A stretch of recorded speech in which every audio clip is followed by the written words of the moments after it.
Take two. Welcome to Baltimore.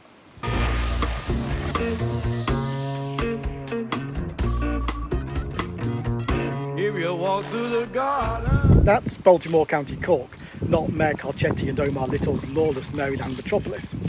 Though this Baltimore has a pretty lawless history too. This was a village of English pirates, only mildly discouraged by James I, and with the active involvement of the local justices, until 1631, when Barbary pirates from modern-day Algeria sacked the village to remove the competition. They carried over 200 locals off into the Barbary slave trade. Perhaps surprisingly, the village has an Algiers Inn to commemorate this unhappy time. We're in the far south of Ireland, where the convoluted Atlantic-bashed coastline looks like it's been violently ripped away from another landmass. Baltimore is the port for little ferries out to an archipelago of wind-racked islands, but it's also home of another item of transport note, Ireland's most southerly bus stop at Baltimore Pier. And at 5:30 p.m. today, suitably fortified with Guinness and sandwiches after the long journey from London, Mrs. Turtle and I are going to try to travel to Ireland's most northerly bus stop in 24 hours. In fact, by the timetable, it should be exactly 24 hours. In that 24-hour period, Ireland will get a new Taoiseach as the Varadkar era comes to an end, and will experience a partial solar eclipse, but I think the chances of seeing that are a bit slim. Now, public transport in Ireland is a bit harder to classify than in many other countries.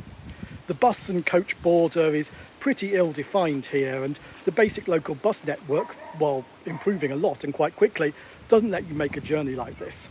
So we're going to allow any mode of scheduled ground public transport: bus, coach, and why not, for a bit of variety, train. It's the limited services at either extremity that are tricky here, not the bit in the middle, so modes make little difference to the overall timing. So let's head into town to catch our first bus towards Ireland's most northerly bus stop at Malin Head, County Donegal. Now, you didn't think it would be in Northern Ireland, did you? Of course, I have a trusty guide for us, the 1949 Blue Guide to Ireland. It assures me that travellers will find as much general comfort as in any part of the British Isles, and that irksome restrictions are at a minimum. The transport authorities, even though hampered by shortage of fuel, are coping admirably with their difficulties and provide an efficient service. Let's see if that still holds true.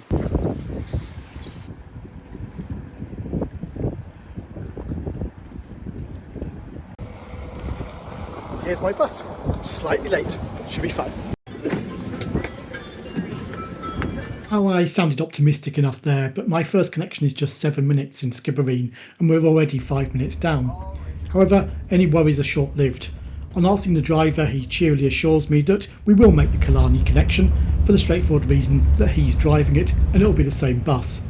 In fact, this is also confirmed by the onboard information screen, because apparently on Bus Éireann, this always tells you what your bus is doing next once it terminates, even if it's just going back the way it came. So I can relax and chalk up those extra 5 minutes as a bonus. Now I don't need to be at Malin Head until 5:35 p.m. tomorrow. That could be handy. The traditional south to north route through Ireland is Mizzen Head to Malin Head, but Mizzen Head, the actual most southerly point, doesn't have a bus stop at the moment. It had one until a few years ago, lost it again, but now Transport for Ireland is promising to bring it back soon as part of its investment in rural buses under the Connecting Ireland banner. There's just two of us on this bus, travelling against the peak flow, such as it is in rural West Cork, along what is effectively a branch line of the bus network. Indeed, we are effectively replacing a branch railway, the long extinct Baltimore Extension Railway, which chuffed the few miles along the island-strewn Illan Estuary to Skibbereen, where we too soon arrive, and where the driver apologetically throws me off briefly in case, in his words, the bus catches fire or something like that while he pops to the loo. Mrs. Turtle gets to remain on board, clearly not judged likely to hijack the bus. So for a few minutes I get to ponder whether I prefer the open forward bound of the post-2007 red setter emblem of Ireland's nationalised bus company, or the classic compact missile version. Skibbereen seems a smart, pretty, bustling town today, but my 1949 Blue Guide gives it rather short shrift.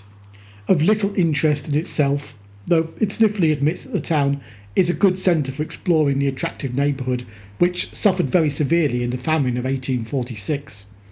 They set my roof on fire with their cursed foreign spleen.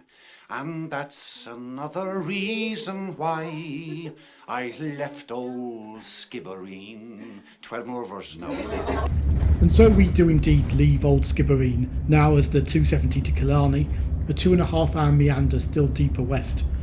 The harsh impacts of the potato famine here in West Cork probably go some way to explaining why this was a hotbed of republicanism and a pre-independence Sinn Féin stronghold.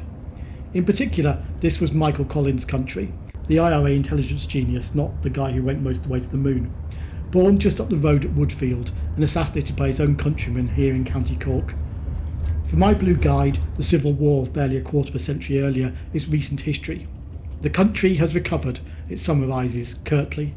That may be true physically, but for most of the subsequent century, the domination of Irish politics by two parties barely divided in policy preference, but forged in the bitter pro- and anti-treaty split, finally forced into previously unthinkable coalition as recently as 2020, underlines that the human recovery took much longer.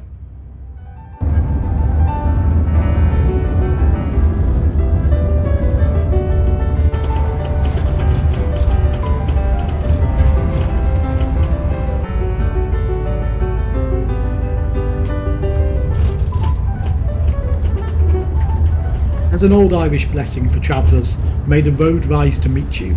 Here, as we intrepidly start our ascent to the Derry Hills, it's doing literally that. This is a wild and empty corner of Ireland, as much stark brown as it is emerald, still depopulated by famine, emigration and the draw of the city. But we're a busy bus at the moment, justifying the recent expansion of service on this route from 1 bus a day in the summer to a stonking 6 per day all year round. Though one prospective passenger opts not to travel with us when the driver patiently explains he'd have just 20 minutes in Killarney before the last bus back. Mrs. Turtle has become custodian of the Leap card. She feels kinship with the frog. It's a stored value card usable on most bus services to get around 30% off the fare, and you can tap it on your smartphone to see how much value remains and top it up. All very 21st century.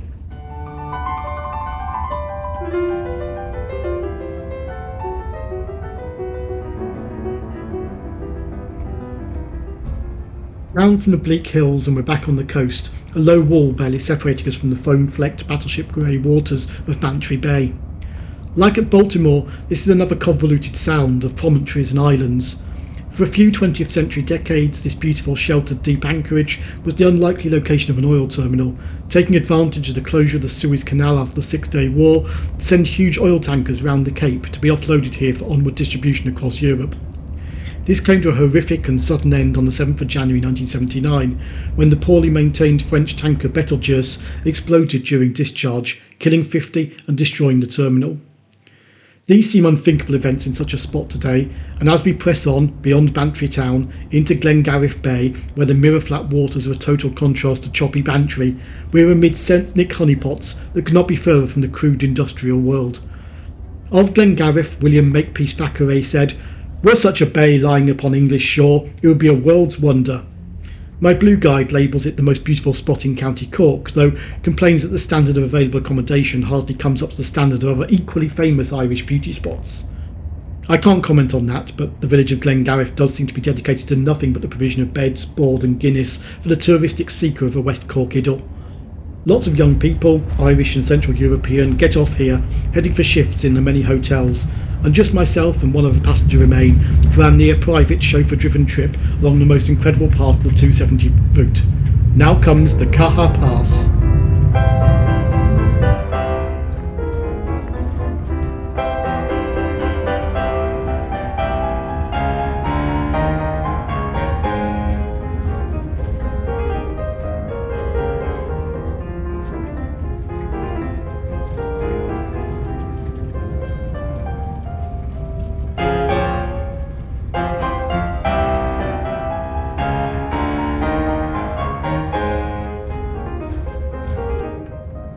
It's not many routes from West Cork into County Kerry, but the dramatic 320 metre high Caha Pass is actually one of the easier routes, engineered and tunnelled in 1842 and still known locally as the New Line. We cross the county line into Kerry in the middle of the tunnel. In the folk song Whiskey in the Jar, made famous by the Dubliners and or Metallica, our hero sings of crossing the Cork and Kerry mountains, where he robs Captain Farrell of the money he was counting. It's widely assumed this is the spot referred to, and at this time of the year, with the road to ourselves, it feels lonely enough for a bit of highway robbery. I doubt the 270 keeps so well to the timetable when summer tourist traffic clogs the single-track tunnels and tight bends.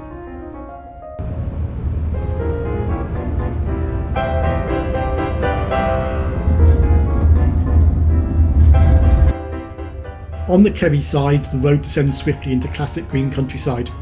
This particular Monday, befitting of a day at the tail end of Storm Kathleen, yes, it was the Irish Meteorological Service's turn to name an Atlantic storm, is determined to provide a full 27 different types of weather. As we cross the wide estuary of the Kenmare River, the sun makes a surprise appearance, almost spot on the hour of the partial eclipse, though I'm ill-equipped to get a proper view. At Kenmare, we pause for a few minutes to wait for time beside a pub commemorating local man Tom Crean, who as a Royal Navy seaman managed to survive both Scott's expedition to the South Pole and Shackleton's near-fatal trip on the Endurance. Back at home, the pub he ran was raided by the Black and Tans, who only desisted when they found a photo of Crean in full Royal Navy uniform.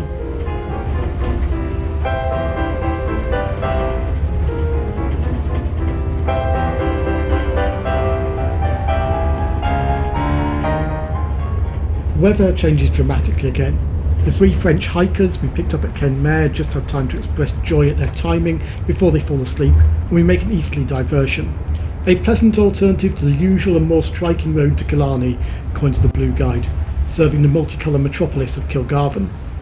This village is also famous for a pub, of course, run by the eccentric Healy-Ray brothers, scions of a Kerry political dynasty and ruthlessly efficient vote maximising machine. Both serve as independent members of Parliament, and the very next day, Michael Healy-Ray would nominate brother Danny for Taoiseach. Their bid was not successful.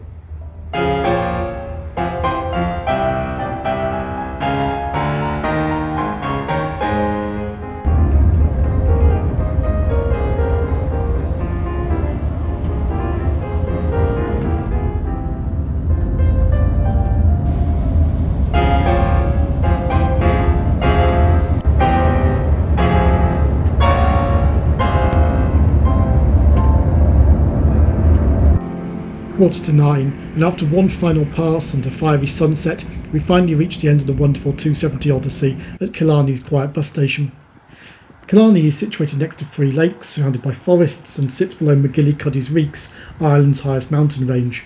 To quote my Blue Guide, here the beauties of nature are distributed with a lavish hand. Alas, it's dark and coming on to rain again. The guide also warns me that some visitors take exception to the ubiquitous vendors of souvenirs in town. Walking from the bus station to the nearest pub, I failed to encounter any, just a statue of drooling red deer, Ireland's largest land mammal and local inhabitants. It's a fine and needed pint of the dark stuff. There's a certain amount of wounded Celtic amour propre in this pub, as a gentleman from Boulder, Colorado, loudly describes Irish roads as sketchy. A fragile piece of sorts emerges over a compromised position that the Irish are good drivers to cope with their sketchy roads.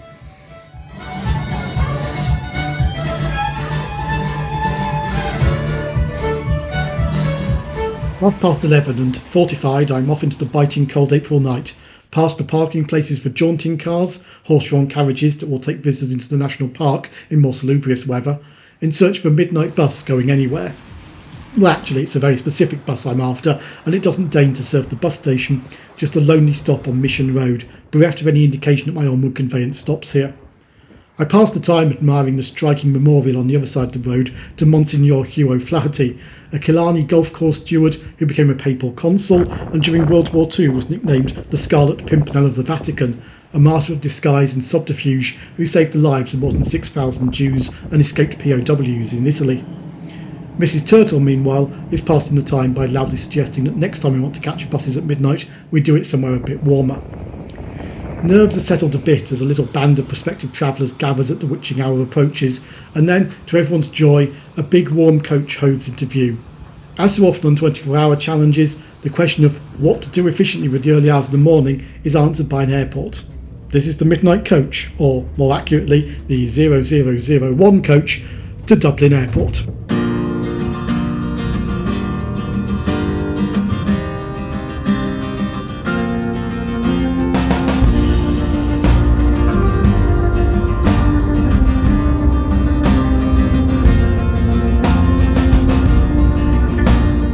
Rosily through the dark and at times the storm, we streak northeastwards across the dark lands of the Irish Midlands. At a series of anonymous towns, the coach gradually fills with families carrying sleeping infants over their shoulders, wiped out with the excitement of heading for an early flight, and holiday-bound retirees in search of a late winter sun. At Farranford, the driver's list has 2 O'Connors booked to join the coach. Neither turns up. Someone else called O'Connor does. At 1 AM, this seems a lot more hilarious to everyone involved than it would in the light of day. We may be a flight link coach, but tiny Kerry Airport and its empty car parks don't get a second glance as we sweep past. We've got a proper transcontinental hub to head for. Beyond the Kerry dark comes another county and the Limerick bypass. There was a young turtle in Kerry who had crossed the sea on a ferry.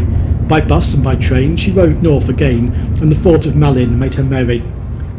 It's not just counties we're ticking off at speed now, but also at last we're out of the first of the 4 ancient kingdoms of Ireland, Munster, and into Leinster. If all goes well, we'll visit all 4 kingdoms on this journey.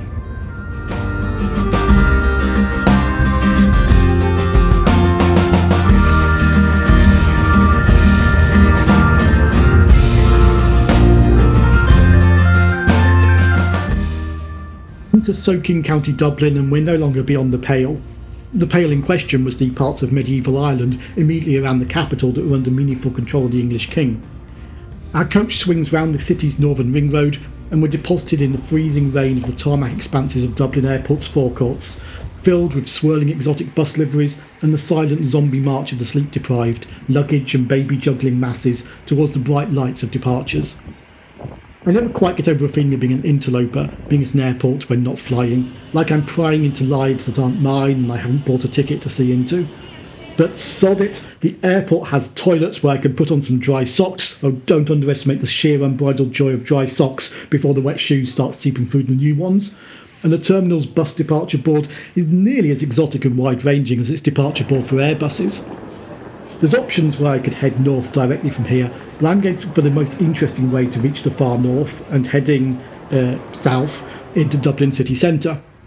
Being an economically minded turtle wrangler, I'm eschewing the range of sleek and expensive looking fast services to the centre in favour of the all-stops, leap card enabled 41 from a windswept stop out by the concrete airport church. Most of Ryanair's Irish flight crew appear to live in Swords, where the 41s come from, as they pile off the arriving city bus en masse. A handful of fellow airport interlopers join the bus with me, a distinct split between those who at 4 AM wish to drive for a cheery "good morning" and those who simply slam their leap card down on the reader wordlessly. It may be an ungodly hour here by the airport church, but this is our first and probably only double-decker of the journey.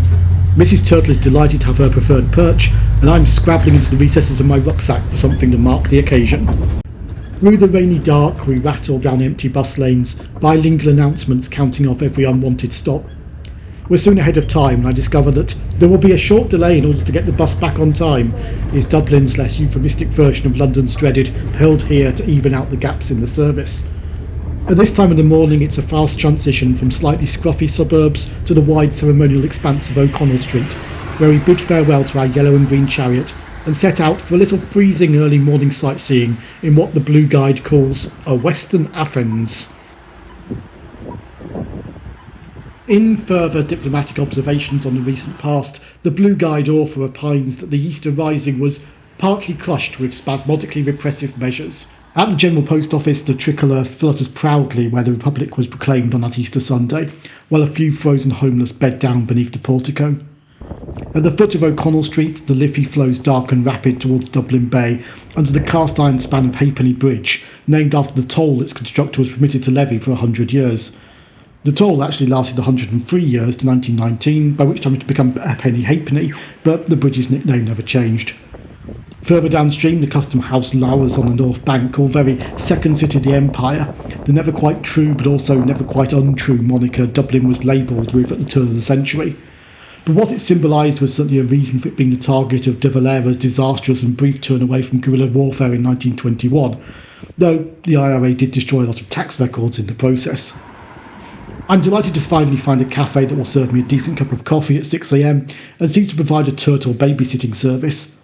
While warming myself, I enjoyed discovering that the former owner of my guidebook, a Somerset resident based on the address in the frontispiece, stayed at the Jury's Hotel on College Green, which they'd neatly circled in red pen on the map. Time to head onwards, and on my way to Connolly Station, I passed the floodlit statue of James Connolly. Every major Irish station is named after a revolutionary leader, and as Connolly so nearly said, the cause of Labour is the cause of Ireland. The cause of Ireland is the cause of Labour. The train to Sligo is on platform 3.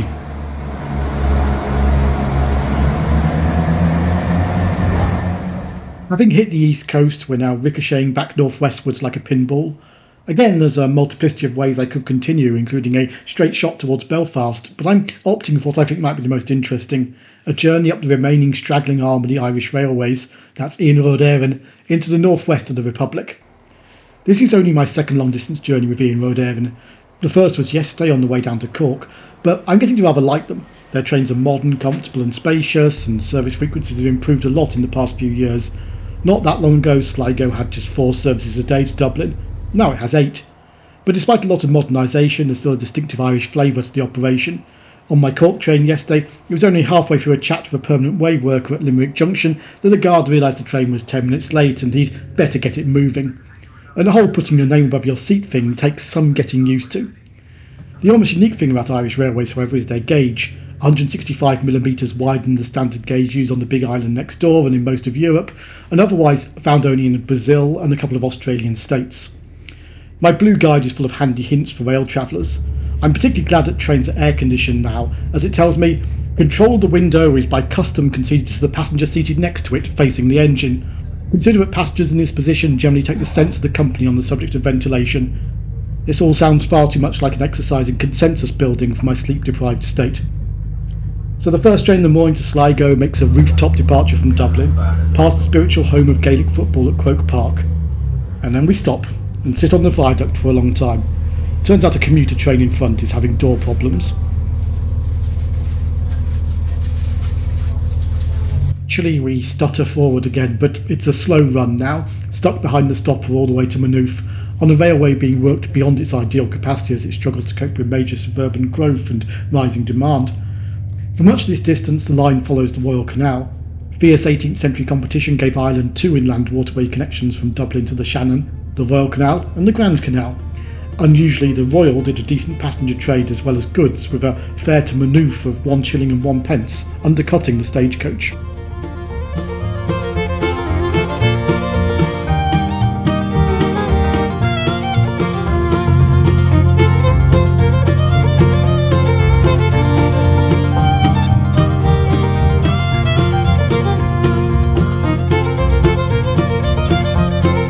Maynooth, we're finally free of the stopper, but now the other issue arises.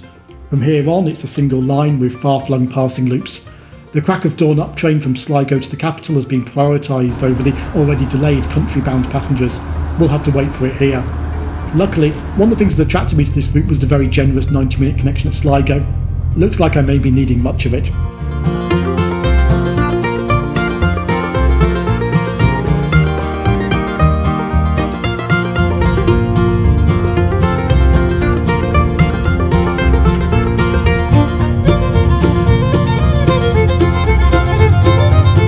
Freed at last to fly northwestwards under green signals, 40 minutes late, we scorch across the rich, fertile Irish Midlands under unaccustomed blue skies.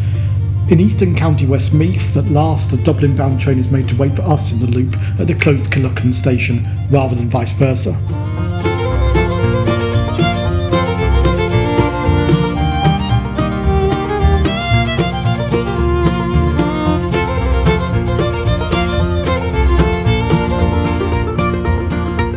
Approaching Mullingar, the twin towers and dome of a huge church make quite a dramatic skyline. This confuses me a little as the blue guide tells me the town bears no trace of its great antiquity.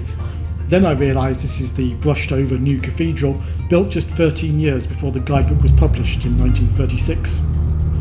Leaving Mullingar behind, the train speeds almost at water level beside the blue, choppy waters of Loch Owl as we head for the raised peat bogs and flowering gorse of County Longford.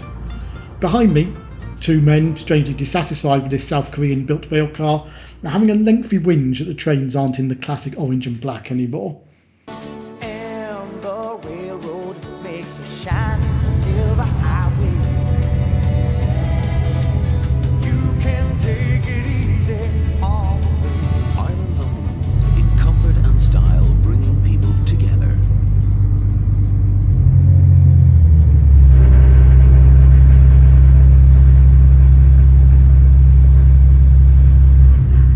across the mighty reed-fringed, swan-haunted Shannon, Ireland's longest river, and here forming the boundary between counties Roscommon and Leitrim.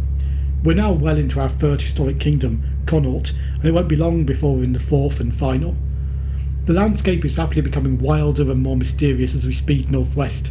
The vegetation is thinner, the hills darker and more rugged in the stormlight, occasional dolmens and megaliths appearing beside our modern metal highway. This may be a journey of barely 200 kilometres across a small island, but there is a gently epic quality to the Dublin to Sligo train ride, from the Dublin suburbs, through the lush Midlands, and into the sparsely populated, mysterious, rugged West.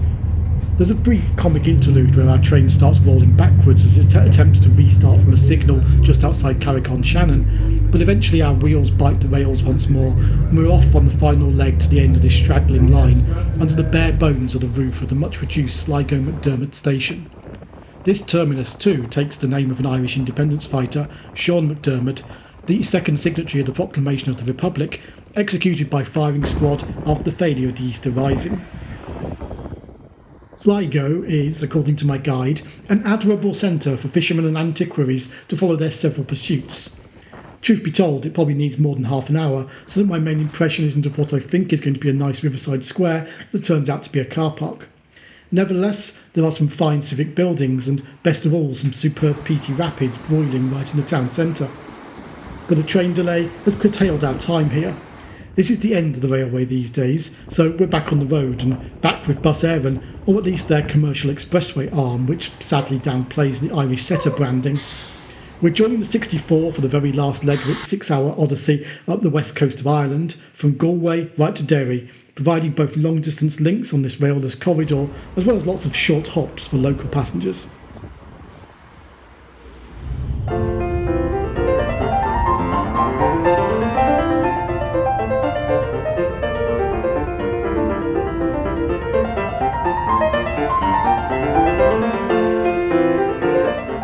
The whole Sligo area is dominated by the bare, craggy head of Ben Bulben Mountain. As our bus curves below it, we pass through the little village of Drumcliff. We are never far from a literary association in Ireland, and here lies W.B. Yeats in his grandfather's churchyard, brought home from the French Riviera by the Repatriating Dead Poets Division of the Irish Navy. Cast a cold eye on life, on death, horsemen pass by, read his own epitaph on the grave. And so we do, now beside the Atlantic breakers, and at the little surfing resort of Bundoran, amid the sand dunes, we pass into County Donegal and the historic kingdom of Ulster. This, you see, is why you should never call Northern Ireland Ulster. The North, famously, has 6 counties. Ulster has 7.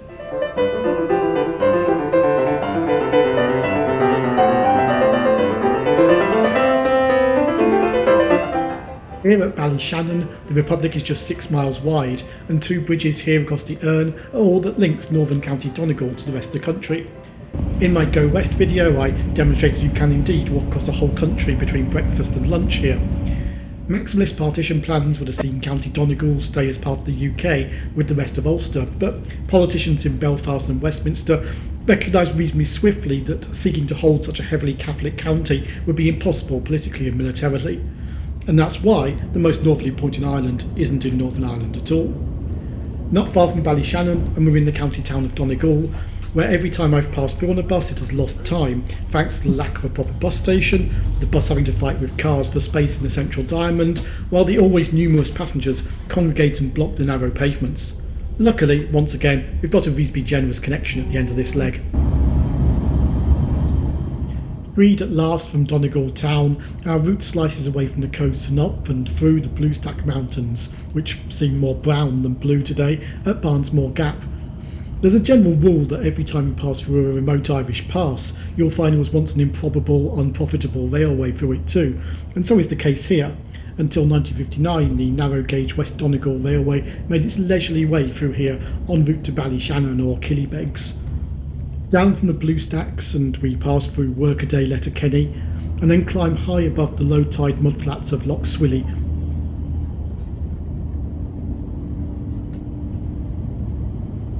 At every Irish setter emblazoned bus stop, we're picking up more passengers until every seat is taken. Everyone is off to the local city, which just happens to be in a different country.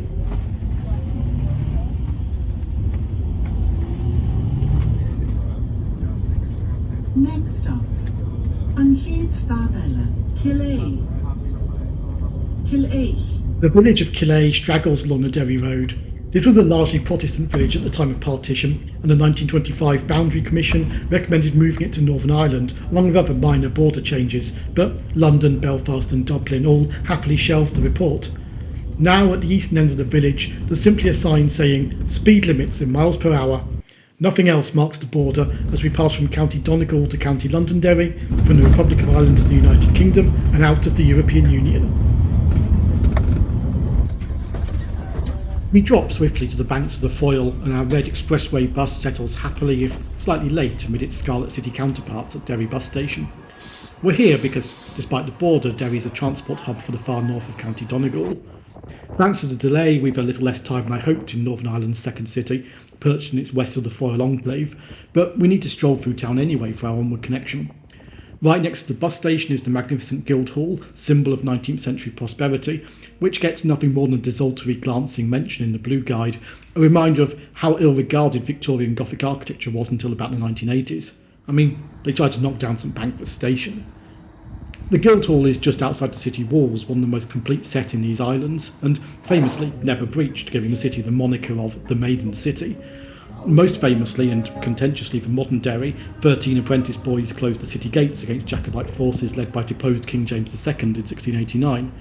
The 1949 Blue Guide tells me that just 9 years before its publication, the gates had been closed again against a perceived threat of a second siege, presumably from a German landing in the neutral republic.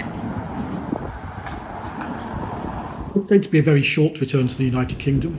We're off into the Inishowen Peninsula, the isolated diamond-shaped scrap of land that perches precariously between Lough Swilly and Lough Foyle.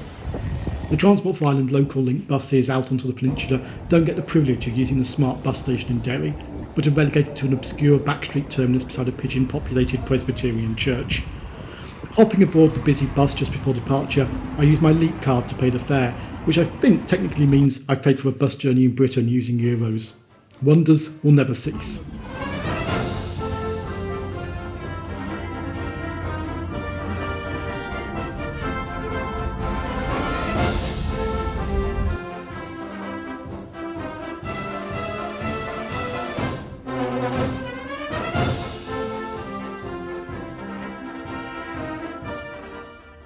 Leaving Derry northwards, the border is on the edge of the village of Muff. This way round, of course, the only sign is a bilingual reminder that speed limits are now in kilometres per hour as we return to County Donegal. Beyond the border, we're soon speeding along the shores of Lough Foyle, the Sperrin Mountains in Northern Ireland clear on the east bank. Low tide exposes mudflats and the miniature dining tables of the oyster beds. "Those oysters are building houses all over the county," remarks a fellow passenger to the driver, a statement which confuses me until I realise he means the profits rather than the bivalves themselves. The local link bus services, part of the Irish government's rural transport programme to expand the skeletal bus network outside the big cities, are fantastic. However, their timetables do hide complexities known only to locals. This is not, it turns out, a through bus to Carndona. It's continuing along the coast to Greencastle.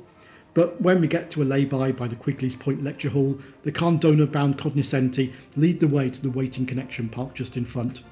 From here, we head rapidly inland, through heavy showers, bright sunshine, past flowering gorse, spring lambs, whitewashed thatched cottages, and shining rain-washed fields as we travel into the sparsely populated heart of the peninsula.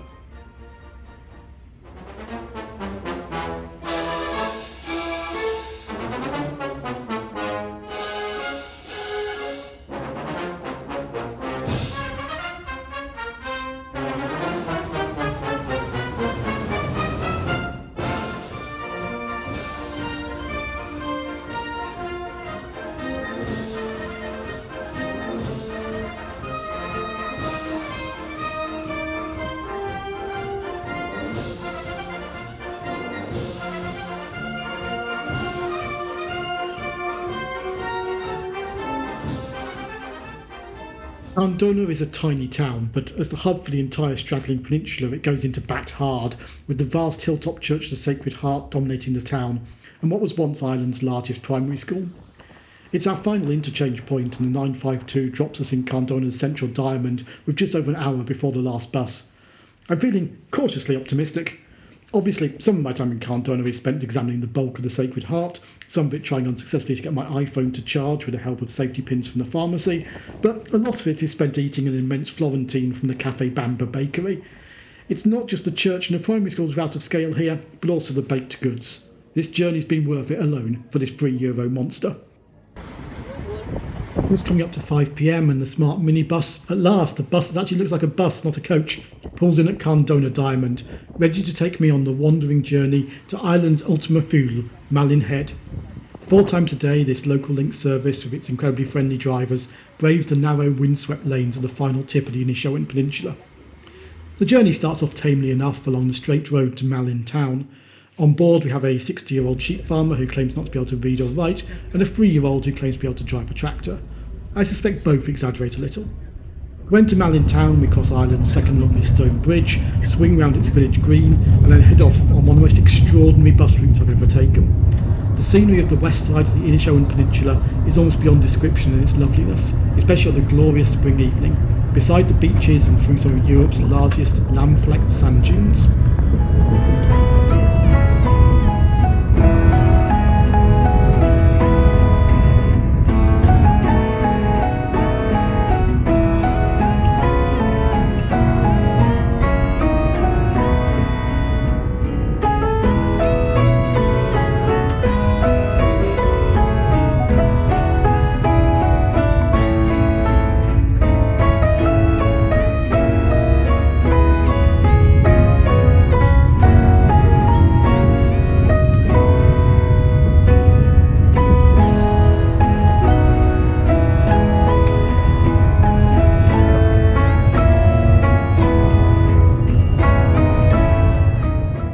As we approach the northern end of the peninsula, the 954 enters a long loop of narrow lanes, seemingly to ensure it serves every farmstead on the headland.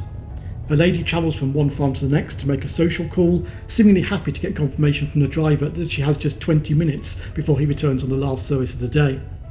On the radio comes the news that the Dáil Éireann has elected Simon Harris as the new Taoiseach. The unsurprising news is met with an air of general apathy on board. However, outside, the landscape just gets better and better, wilder and wilder, an otherworldly landscape of exposed rocks and huge skies.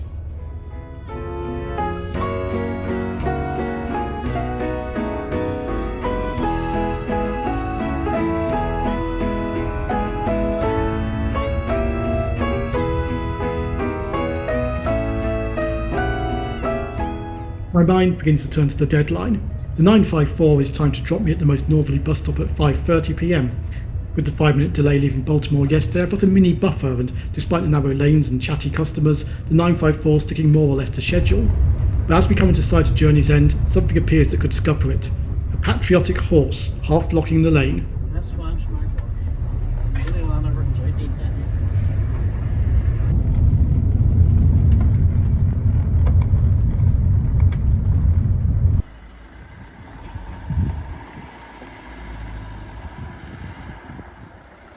Luckily, as the driver says, it is one smart horse, and a few moments later he's dropping me at the lane junction, at the end of the road to Malin Head itself, that is Ireland's most northerly bus stop, at 17:31, 23 hours and 56 minutes since we left Baltimore.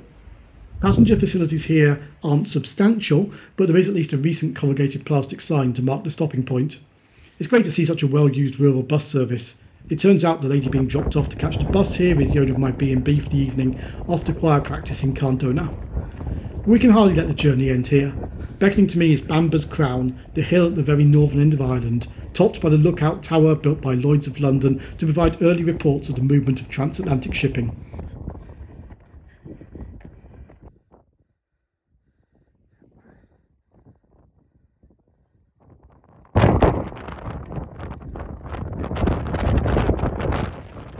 What an incredible spot this is, supposedly Ireland's sunniest location. The headland is littered picturesquely with the remnants of centuries of lookout and coastguard paraphernalia on this treacherous coast. I'm told later that there are more Sherman tanks lying on the seabed here in wrecked transport ships than anywhere else in the world. And there's a reminder of war above the sea too. Errata written out in huge letters, one of a string of such signs around the Republic's sea borders to mark this part of the convoluted coast out as neutral territory to aerial combatants. Malin Head is where a lot of journeys the length of Ireland end or start, and there's some road markings here to show that. It's in no way dispiriting for Mrs. Turtle and I to read the sign commemorating someone making the same journey as us, by bike, in 4 hours less than it's taken us. Ah well, there'd have been more saddle sore, and turtles don't cycle well. Well, once again, I'm sheltering from the wind on an exposed headland by a tower. The tower may not be quite as pretty as the one at Baltimore, but the headland is, in its different way, just as beautiful. This is Malin Head, the most northerly point in Ireland, and at the bottom of the hill is the bus stop, which is the most northerly in Ireland as well. 23 hours, 56 minutes, just about made that 24-hour challenge. 8 buses, 1 train, some utterly incredible scenery. I don't think I've ever had a situation where my favourite bus journey has actually changed from one day to the next, but I think it has today. Skibbereen to Killarney was astonishingly beautiful, but the bus up to Malin Head may have just about pipped it to the post, especially in this glorious light this evening. Thank you so much for coming along. Before I blow away, I'll bid farewell and see you on the next one, and goodbye from Mrs. Turtle.